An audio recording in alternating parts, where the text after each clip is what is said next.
اینجا یک صنف آموزش موسیقی شرقی در بزرگترین مکتب دولتی موسیقی جوانان در شهر هامبورگ آلمان است که از تابستان امسال آموزش در آن آغاز شده است.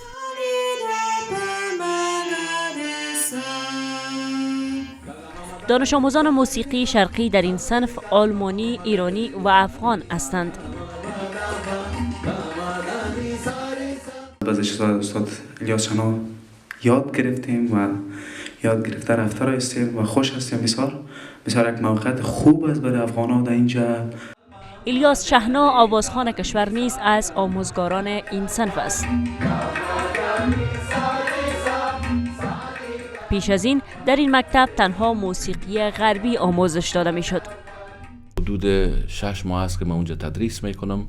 مکتب اطفال از 6 ساله تا جوانان 25 ساله را میپذیره که ما در اونجا در خدمتشان هستیم.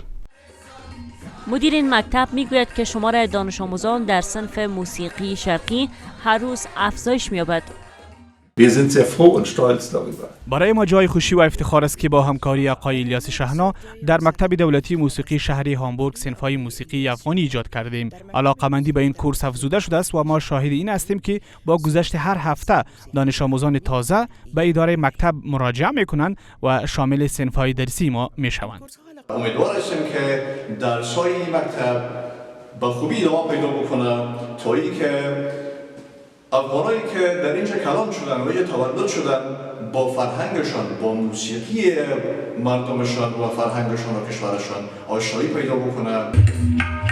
این مکتب موسیقی شهر هامبورگ آلمان بیش از 100 سال قدمت دارد.